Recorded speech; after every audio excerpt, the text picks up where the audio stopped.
வணக்கம். இன்றைக்கி நம்ம பார்க்க போகிற சமையல் என்னென்னு பார்த்திங்கன்னா, சண்டே ஸ்பெஷலாக ரொம்ப சிம்பிளாக பண்ணக்கூடிய சிக்கன் பிரியாணி. அதுக்கு சைடிஷ் பார்த்திங்கன்னா ரொம்ப சிம்பிளாக பண்ணக்கூடிய சிக்கன் வறுவல். வாங்க இது ரெண்டும் எப்படி செய்யலாங்கிறத பார்க்கலாம்.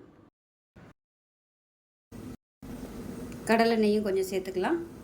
நான் நெய் சேர்க்கலை, வெறும் எண்ணெய் மட்டும்தான் சேர்க்குறேன். எண்ணெய் நல்லா சூடாயிருச்சு. 2 துண்டு பட்டை சேர்த்துக்கலாம். அது கூட 2 ஏலக்காய், 2 கிராம்பு சேர்த்துக்கலாம். இப்போ நல்லா பொரிய ஆரம்பிக்கவும் மீடியம் சைஸாக பெரிய வெங்காயம் நிலமாக நறுத்ததை சேர்த்துக்கலாம்.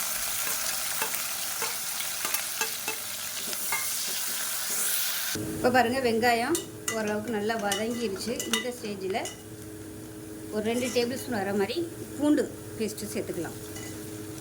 ஃபஸ்ட்டு இது வந்து பச்சை வாசனை போக வதக்கி விட்டுக்கலாம். அதுக்கப்புறமா இஞ்சி பேஸ்ட் வந்து சேர்த்துக்கலாம்.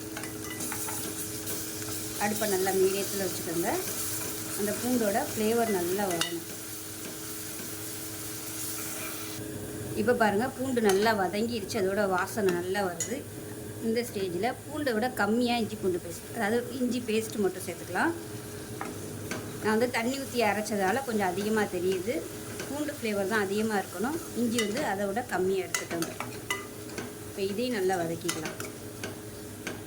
இப்போ இது நல்லா வதங்கிடுச்சு. 1 டேபிள் ஸ்பூன் மிளகாத்தூள், 1/4 டேபிள் ஸ்பூன் அளவுக்கு மஞ்சள்தூள் சேர்த்துக்கலாம். சேர்த்துட்டு இந்த எண்ணெயில் வதக்கிக்கலாம். இப்போ இதில் 1 கைப்பிடி அளவுக்கு புதினா சேர்த்துக்கலாம். அதே மாதிரி 1 கைப்பிடி அளவுக்கு கொத்தமல்லி இலை.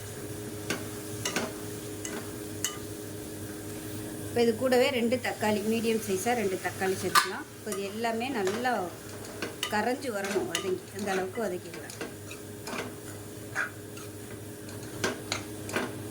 உப்பு கொஞ்சமாக சேர்த்துக்கலாம். இப்போ பாருங்கள், தக்காளி எல்லாம் நல்லா வெந்து அப்படியே குழைவாக வந்துருச்சு பாருங்கள். அப்படியே கரைஞ்சிடணும். இந்த அளவுக்கு நல்லா வதக்கி விட்டுக்கோங்க. இப்போ இந்த ஸ்டேஜில் 1/4 கப் அளவுக்கு தயிர் சேர்த்துக்கலாம். அதாவது ஒரு 3 டேபிள் ஸ்பூன் அளவுக்கு இருக்கும். நான் எடுத்துருக்கிறது நீங்கள் 1/4 கிலோ அரிசி எடுத்திருக்கேன். 250 ml எடுத்திருக்கேன். இப்போ இதுவும் எண்ணெய் தெளிஞ்சு வரட்டும். இப்போ இந்த ஸ்டேஜில் சிக்கன் சேர்த்துக்கலாம்.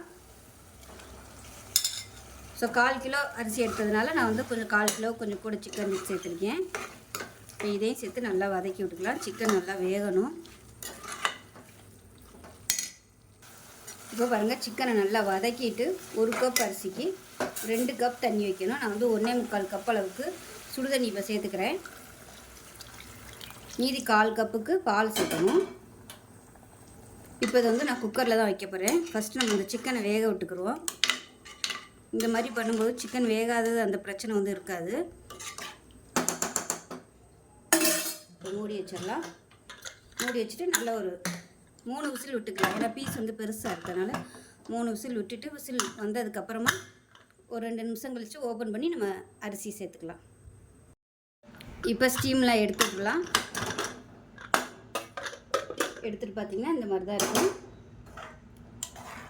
இப்போ இந்த ஸ்டேஜில் பால் சேர்த்துக்கலாம். அடுப்பு ஆன் பண்ணிக்கலாம். இப்போ 1/4 கப் அளவுக்கு பால் சேர்த்துக்கலாம். சேர்த்துட்டு கலந்து விட்டுடலாம். ஒரு 3 பச்சை மிளகாய் சேர்த்துக்கலாம். ஒரு அரை முடி எலுமிச்சம்பழத்தையும் பிழிஞ்சு விட்டுக்கலாம். கலந்து விட்டுட்டு உப்பெல்லாம் செக் பண்ணி பார்த்துக்கோங்க. பத்தலைன்னா சேர்த்துக்கலாம். இப்போ அரிசி சேர்த்துக்கலாம். மெஷரிங் கப்பில் 1 கப் அளவுக்கு பாசுமதி அரிசி கழுவிட்டு நல்லா அரை மணி நேரம் ஊற வச்சு வச்சுருக்கேன். அதை சேர்த்துக்கலாம். மொத்தம் 1 கப்புக்கு 2 கப்பு தண்ணி வைக்கணும். இதில் 1.25 கப் அளவுக்கு தண்ணியும் 1/4 கப் அளவுக்கு பாலும் சேர்த்துருக்கேன். உப்பு டேஸ்ட் பண்ணி பார்த்துட்டு பத்தலைன்னா சேர்த்துக்கலாம். இப்போ மேலாப்பில் கொத்தமல்லியில் சேர்த்துட்டு நெய் இருந்தால் சேர்த்துக்கோங்க. நான் இன்றைக்கி நெய் சேர்க்கலை. நெய் சேர்த்திங்கன்னா ரசமாக இருக்கும். இப்போ மூடி வச்சிடலாம். உங்களுக்கு ஃப்ளேவர் கரம் மசாலா ஃப்ளேவர் பிடிக்கும்னு நினச்சிங்கன்னா ஒரு 1/4 டீஸ்பூன் போல் சேர்த்துக்கோங்க. இப்போ குக்கரை மூடி வச்சுட்டு விசில் போட்டுட்டு 2 விசில் விட்டுட்டு ஸ்டீம்லாம் நல்லா இறங்கினதுக்கப்புறம் பார்க்கலாம். இப்போ பிரியாணி எப்படி இருக்குன்னு பார்க்கலாம். நல்லா ஸ்டீம்லாம் இறங்கிருச்சு.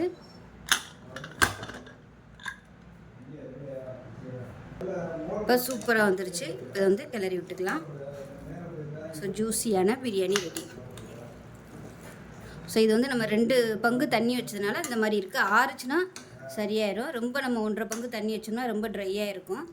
ஸோ இது ஆறுச்சுன்னா உங்களுக்கு கரெக்டாக வரும். சூப்பரான பிரியாணி ரெடி ஆயிடுச்சு. இப்போ ஒரு மிக்ஸி ஜார் எடுத்துக்கலாம். ஒரு 5 துண்டு இஞ்சி சேர்த்துக்கலாம். இது கூடவே 2 பச்சை மிளகா, இது கூடவே ஒரு 10லேருந்து 12 பூண்டு பல் சேர்த்துக்கலாம். இதை வந்து நல்லா அரைச்சிட்டு வந்துக்கலாம். தண்ணி ஊற்றாமல் அரைச்சிக்கலாம். இப்போ பாருங்கள், நல்லா அரைச்சிட்டு வந்தாச்சு. இப்போ ஒரு பவுலில் ஒரு 1/2 கிலோ அளவுக்கு போன்லெஸ் சிக்கன் எடுத்திருக்கேன். நீங்கள் எலும்பு உள்ளது கூட நீங்கள் எடுத்துக்கலாம். இப்போ இதோட சேர்த்துக்கலாம். இப்போ இதில் நல்லா ஒரு 2 டேபிள் ஸ்பூன் மிளகாத்தூள் சேர்த்துக்கலாம். 1 டேபிள் ஸ்பூன் தனியாத்தூள், 1/2 டேபிள் ஸ்பூன் சீரகத்தூள், 1/2 டேபிள் ஸ்பூன் சோம்புத்தூள், 1/4 டேபிள் ஸ்பூன் மஞ்சள், கொஞ்சமாக கருவேப்பிலை, 1/2 டேபிள் ஸ்பூன் கரம் மசாலா. இப்போ தேவையான அளவுக்கு உப்பு சேர்த்துக்கலாம். இப்போ எல்லாத்தையும் நல்லா பிசைஞ்சுக்கலாம். இப்போ இதில் 2 டேபிள் ஸ்பூன் தயிர் சேர்த்துக்கலாம். இப்போ நல்லா எல்லாத்தையுமே மிக்ஸ் பண்ணிவிட்டேன். ஒரு 15 நிமிஷம் ஊறட்டும். இப்போ ஒரு பேன் எடுத்துக்கலாம். தாராளமாக எண்ணெய் விட்டுக்கலாம். இப்போ எண்ணெய் நல்லா சூடாயிருச்சு. இப்போ இதில் பார்த்திங்கன்னா நல்லா ஒரு 2 கை அளவுக்கு பெரிய வெங்காயம் நீளமாக நறுக்குனதை சேர்த்துக்கலாம். சேர்த்துட்டு இது வந்து நல்லா ப்ரௌன் கலரில் வதங்கணும். மீடியமான ஃப்ளேமில் வச்சுட்டு நல்லா ப்ரௌன் கலரில் வர அளவுக்கு வதக்கிக்கலாம். இப்போ பாருங்கள், வெங்காயம் எந்த அளவுக்கு கோல்டன் கலரில் வந்திருக்குன்னு நல்லா அப்படியே செவந்து வந்துருச்சு பாருங்கள். இந்த அளவுக்கு மொறுமொறுன்னு இருந்துச்சுன்னா தான் நல்லாயிருக்கும். இப்போ இதில் நம்ம ஊற வச்சுருக்க அந்த சிக்கனை சேர்த்துக்கலாம்.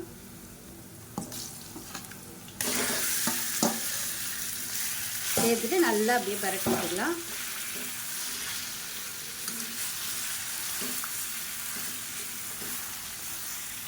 இப்போ இந்த பாத்திரத்தில் உள்ள தண்ணி மட்டும் அலசிட்டு நான் சேர்த்துக்கிறேன்.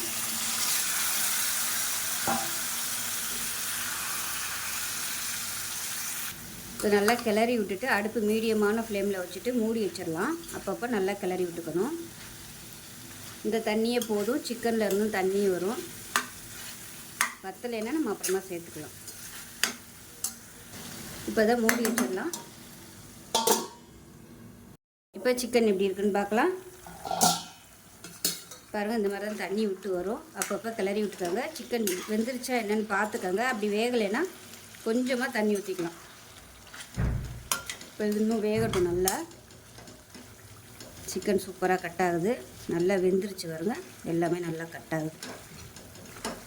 இப்போ இது வந்து நல்லா ட்ரை ஆகட்டும். சிம்மிலே வச்சு நல்லா அப்படியே பரட்டி விட்டுக்கலாம். இப்படியே உங்களுக்கு போதும்னு நினச்சிங்கன்னா இந்த ஸ்டேஜில் எடுத்துக்கலாம். இன்னும் கொஞ்சம் வற்றணும் அப்படின்னு நினச்சிங்கன்னா அப்படியே கொஞ்சம் நேரம் விட்டுக்கலாம். மூடி வச்சிடலாம். இன்னும் கொஞ்சம் நல்லா சாஃப்டாக வேகட்டும். இப்போ எப்படி இருக்குன்னு பார்க்கலாம். பாருங்கள், சூப்பராக வந்துருச்சு. இதை வந்து அமர்த்திடலாம். இப்போ பாருங்கள், அருமையாக ரெடி ஆகிடுச்சு. அந்த அடியில் உள்ளதெல்லாம் நல்லா அப்படியே எடுத்து விட்ருங்க. எடுத்து விட்டு நல்லா சுருண்டு வர அளவுக்கு பரட்டி விட்டுடலாம். அவ்வளோதான். இப்போ மேலாப்பில் கொத்தமல்லியில் சேர்த்துட்டு அமர்த்திடலாம். ஒரு சூப்பரான சிம்பிளான சிக்கன் வறுவல் ரெடி ஆகிடுச்சு. சாதத்தில் போட்டு பிரட்டி சாப்பிட்டிங்கன்னா அருமையாக இருக்கும். ஸோ இதே மாதிரியே செஞ்சு பாருங்கள். செஞ்சு பார்த்துட்டு எப்படி இருந்துச்சுங்கிறத சொல்லுங்கள். வீடியோ பிடிச்சிச்சுன்னா லைக் பண்ணுங்கள், கமெண்ட் பண்ணுங்கள், சேனலை சப்ஸ்கிரைப் பண்ணுங்கள், பக்கத்தில் பெல் பட்டனை ப்ரெஸ் பண்ணுங்கள். நன்றி.